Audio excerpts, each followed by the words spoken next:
Alright, so here it is. Here's what's going to be the foundation of our new building. They came and did this a few days ago, brought in, a bunch of dirt to level it out, that sort of thing. They brought too much, so that's why we have that big pile of dirt right there. We're going to be getting rid of that hopefully shortly. They're coming to pour concrete in just a few days, so got a 20-inch deep footer here. The pad's just going to be 4 inches. Pretty standard stuff, and yeah, there's my wall. So actually I haven't even walked around this thing since I've done this, but let's do that real quick. Obviously a lot of this extra dirt's going to have to go away, but yeah, it looks pretty good. Enough space. There's plenty of space. I was concerned about the distance between the building and the wall, but I can't fit a car back here, but I could certainly fit something like my lawnmower or something along those lines. So it's kind of nice. You'll have a little bit of space around this thing to be able to walk around. But yeah, so anyways, today I have a project that I need to get done before the workshop's done, so we're going to do that. So check the next video. So I'm going to be replacing the control arm bushings on my Model 3. It's got 76,000, and they're starting to feel just like a little bit of slop I can feel in braking and acceleration, so I'm going to replace those. Unfortunately, I'm working out of this garage that's completely packed. Got my project car right there, and yeah, it's just rough right now. We're at the point where we're just throwing stuff in here just to bide our time. But anyways, yep, shouldn't be too long till that's done, and all of this comes out, goes into storage in the attic there, and of course the workshop stuff gets put up. So lower control arm bushings, the rear one, some people call them the caster arm bushing, the radius arm bushing, whatever you want to call it. It's the rear bushing. It's back here, right? So there's two arms, a lateral link and a rear caster arm.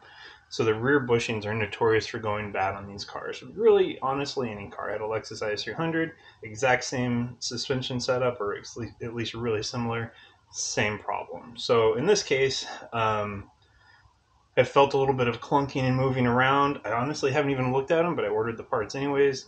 Got them from Unplugged Performance. It's kind of a spherical sealed design, much better than the factory design. So we're going to be taking those out, pressing in the new ones today.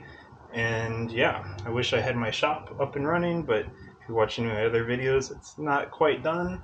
And yeah, this needs to get done. So here we go.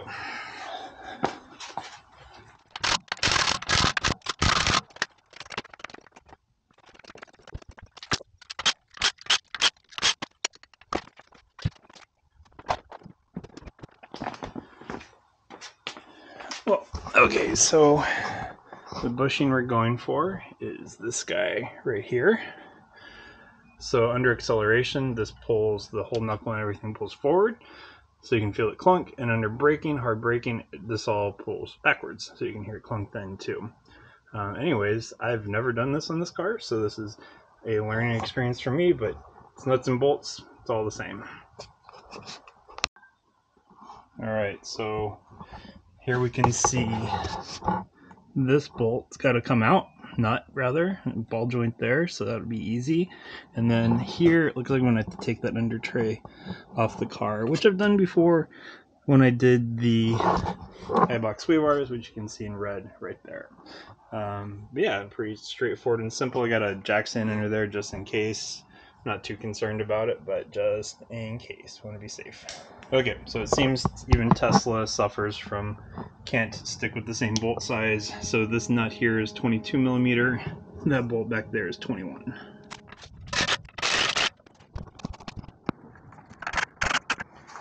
Going to pry down on this so I get a little traction with the ball joint. There we go. Luckily that's easy. And then this guy.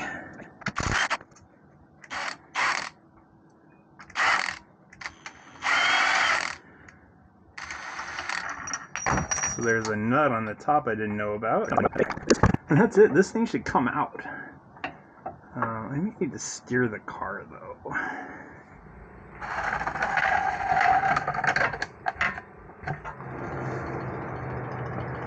There we go. Oh yeah. So just as I had expected, this bushing is absolutely trashed. Like, this thing would probably come out. Yeah, it's just so bad. But this is probably the most stressed bushing on the entire car, because it is the front tires, which is also driven, so it's pulled and pushed. Okay, so after some searching for some tools, again, I have a huge mess, and I'm so sorry. This is like not ideal whatsoever. But I cleared enough space off my workbench here, so I'm going to try to move my kids' stuff out of the way first.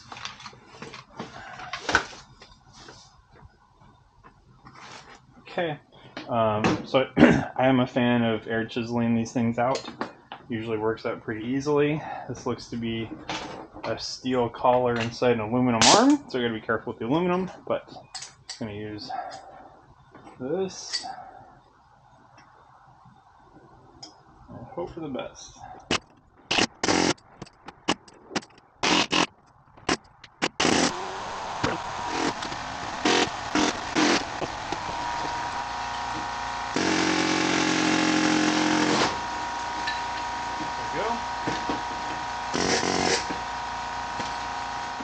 So bushing came out, took me about 7-8 minutes total, not too bad.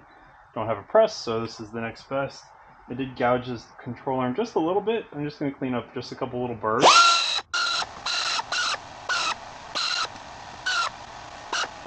Okay, so I just pulled this bushing out of the freezer, had it in there overnight, and I'm going to make sure it's going to fit in here nice and snug. Goes in from the top, so ball joint down this top. Okay, so I have this just kind of a cheapy Harbor Freight. It's a ball joint press, or technically, but it's actually going to work just fine for this. This is recessed, so it actually fits over this just perfectly.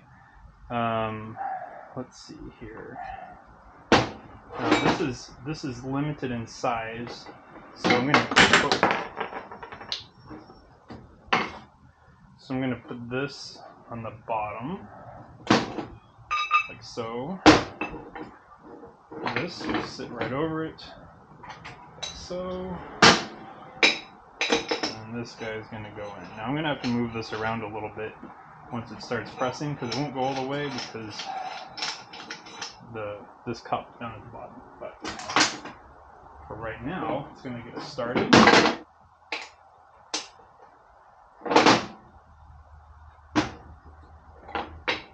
There we go.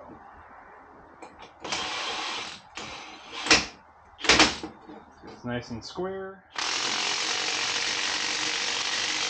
Okay, it goes till it stops. That means it's bottomed out on this bottom piece. Which makes sense because that sticks out. So this was running into it like so.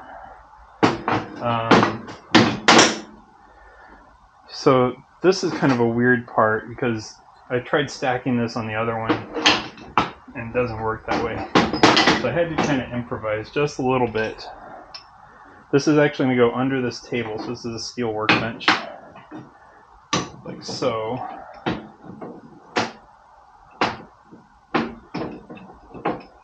How did I do this?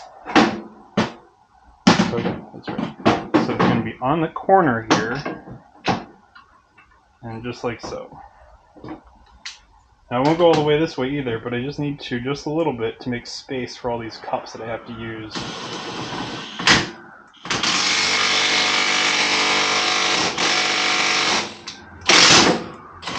Okay, so now it's tight.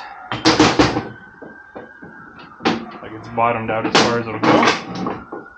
Nice and flush right there.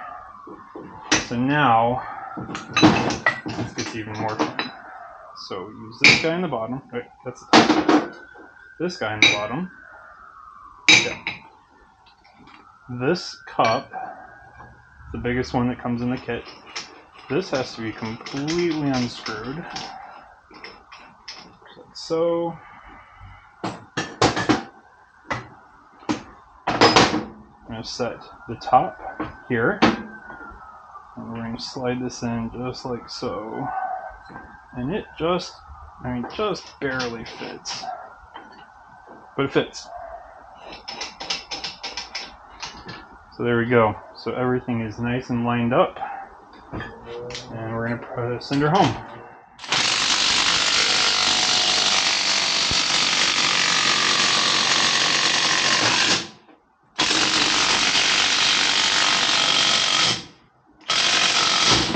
Alright, so we just want to make sure that this is nice and snug all the way around. Loosen this guy up.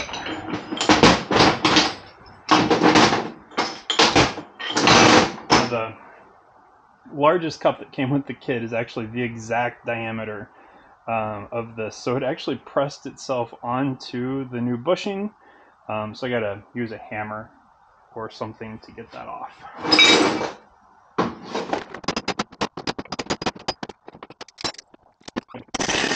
There we go. Nice and beautifully, perfectly flat in there.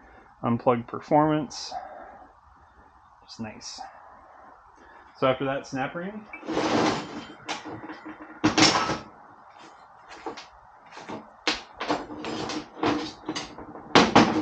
So I looked for my snap ring pliers for a few minutes earlier, could not find them. So these.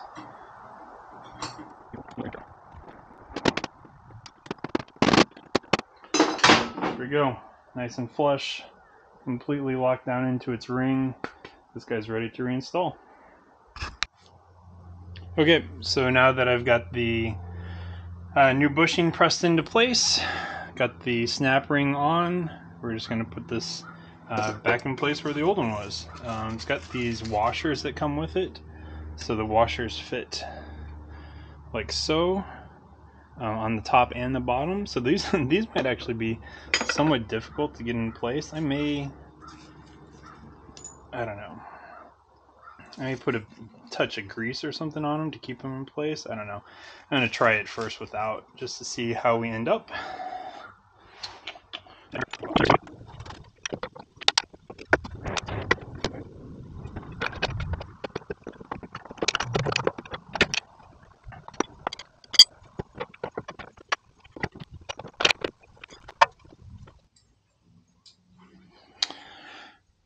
So if you get the nuts confused, just a quick heads up. This is for the rear control arm bolt that goes on top, and this is for the ball joint, which is right here.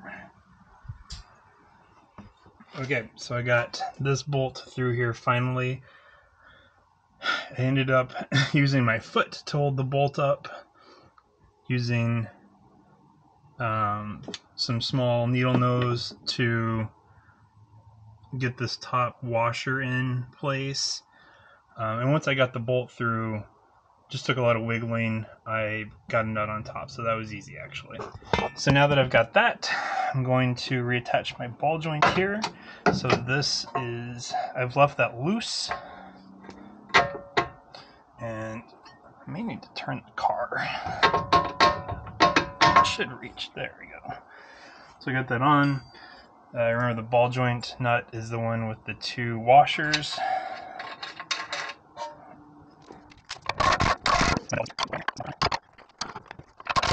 So that's it. I'll come back and hit those with the torque wrench. I'll try to get the specified values here in just a minute, but yep, that's it. I mean, that's done for that side. We're just going to repeat the other side the exact same way. Okay, so looked it up on Tesla's service center website, service manual website.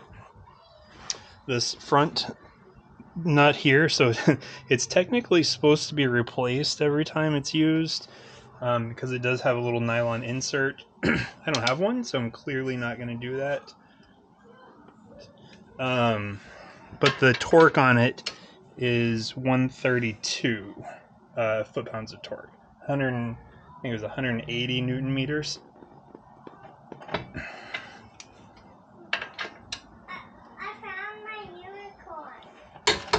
Where was she? She was, I didn't see her, but she was next to the pillow. Next to the pillow. Okay. Good job, honey. Okay, so then this back one, a little less. 115 Newton meters, which is 85 pound-feet of torque. Just to make sure it's tight enough here. If I can reach it.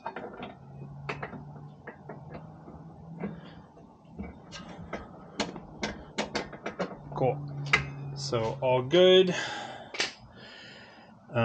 Some people might say those are over torqued because I hammered them on. They didn't move very much when I used the torque wrench, but honestly, like, it's fine. It's just fine. So now put the wheel and tire back on and do the other side.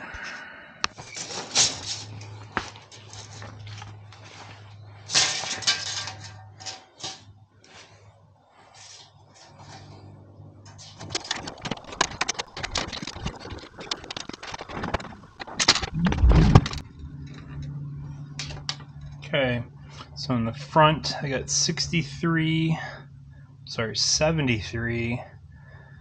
and 5/16. In the back I got 63 and 3/16. 63.5. So it's 2/16.